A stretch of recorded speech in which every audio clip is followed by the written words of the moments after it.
Assalamualaikum warahmatullahi wabarakatuh. Alhamdulillahirabbil alamin. Asyhadu an la ilaha illallah wa asyhadu anna Muhammadar Rasulullah sallallahu alaihi wasallam wa ala alihi wasallam.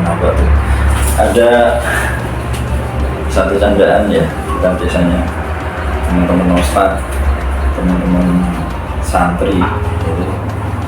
Ada satu candaan gini. Hadis yang masyhur tapi enggak sore sih ya. Sinfani minan nas idza ta'addada an-nas wa idza tawahhada an-nas. Nah, itu makna aslinya itu kan yang dimaksud dari hadis itu adalah ada dua golongan dari manusia. Ketika keduanya itu pisah-pisah, ada beraneka ragam, tidak bisa satu kata gitu lah.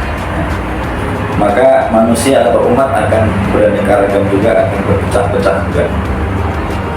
Tapi ketika dua golongan ini tawahada, satu kata atau bersatu, maka umat pun juga akan bersatu. Siapa dua golongan itu?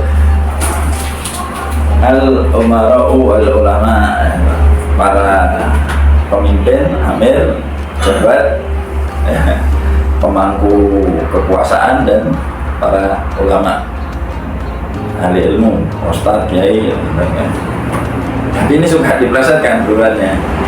Ta'addada itu dibawa ke makna ta'addud ya. Ta'addada fi az-zawjat katanya, berta'addud di dalam istri atau poligami bahasanya. Jadi akhirnya berubah menjadi dua golongan ini. Ketika keduanya poligami, maka umat juga akan ikut poligami. Jika kalau dua golongan ini memilih beristri satu semua, maka umat akan beristri satu kan ya. Nah, tapi bahasan kita di akhir pekan ini bukan masalah poligami, tenang saja ya, bukan masalah poligami, tetapi dari contoh di atas kita akan ambil satu bahasan bahwa memang tidak bisa dipungkiri bahwa bahasa Arab ini, kata di dalam bahasa Arab itu kadang-kadang atau bahkan banyak yang mempunyai multi arti ya. Satu kata tapi artinya bisa banyak macam-macam. Ini bisa dilihat di kamus bahasa Arab itu. Nah, satu kata tapi artinya bisa banyak. Apalagi pemahaman atau pengertian atau tafsirnya nanti bisa multi lagi. Maka dari itulah, itu merupakan salah satu penyebab kenapa kita ketika belajar ilmu agama, ilmu Quran, ilmu hadis, ilmu fikih, pokoknya ilmu agama semua, itu kita diwajibkan untuk berguru. Belajar untuk berguru. Kenapa? Karena kalau kita belajar sendiri, besar kemungkinan kita akan bisa terjerumus pada arti yang tidak digandaki, karena tadi bahasa Arab itu bisa multi arti, multi tafsir. Allah Ta'ala telah berfirman, inna nahnu nazzalna dzikra wa inna lahu lahafidun, kan begitu. Allah menjaga keaslian ilmu agama ini, kemurniannya, dan tidak akan rusak ilmu agama ini ya. Tapi tentu ada caranya, yaitu salah satu caranya Allah mewajibkan kita ini dalam mempelajari ilmu agama harus selektif ya. Tidak boleh sembarangan belajar dari YouTube ya. Harus selektif, harus memilih, harus mempunyai guru. Dan guru ini kan juga sama aja bohong kalau kita punya guru tapi ternyata guru kita nggak punya guru, sama aja bohong ya. Itu kalau dalam bahasa itu disebut al-isnad, jadi guru yang betul-betul punya sanad yang bersambung kepada baginda Rasulullah Sallallahu Alaihi Wasallam. Dan kalau dalam Al-Quran itu ada istilah nanti mutawatir, dalam hadis ada istilah hadis mutawatir, juga ada hadis ahad, klasifikasinya ada sahih, ada hasan, ada dhaif, dengan macam-macam jenisnya itu. Kemudian barulah dari situ kita bisa menyimpulkan makbul atau mardud.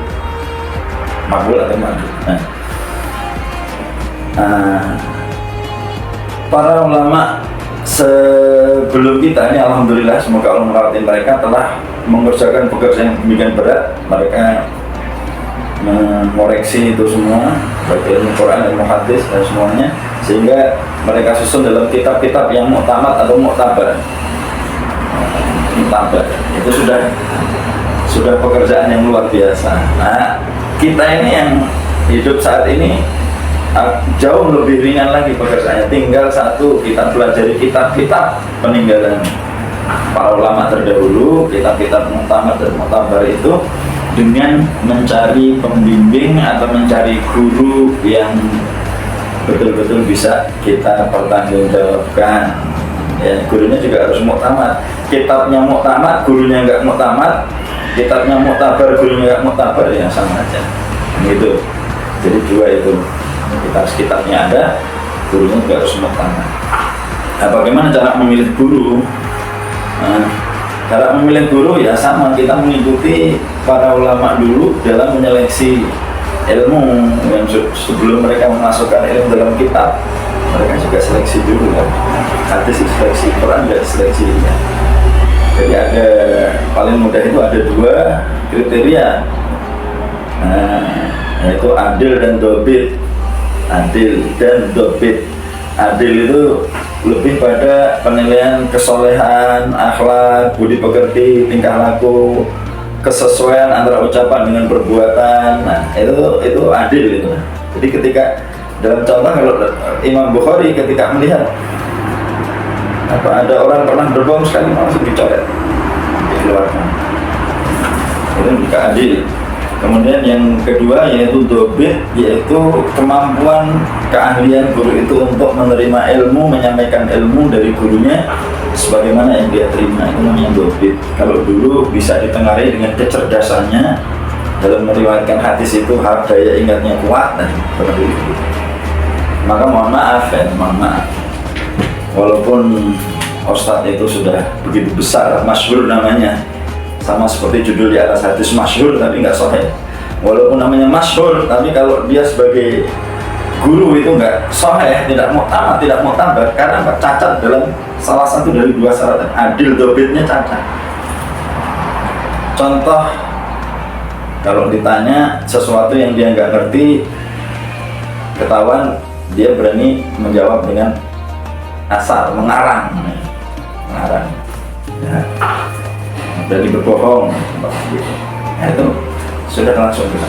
Ya, tetap kita hormati beliau-beliau itu sebagai ulama, sebagai ustadz, sebagai dai. Tetapi kalau untuk mengambil ilmu dari yang seperti itu, mohon maaf, maafkan. Nah, kalau untuk orang atau masyarakat Muslim yang awam, satu saja gampangnya. Jangan biasakan mengambil ilmu agama dari YouTube. Udah. Jangan biasakan mengambil ilmu agama dari YouTube dan saudara-saudara YouTube, Facebook, TikTok, dan lain-lain. Alhamdulillah, mudah-mudahan bermanfaat. Assalamualaikum warahmatullahi wabarakatuh.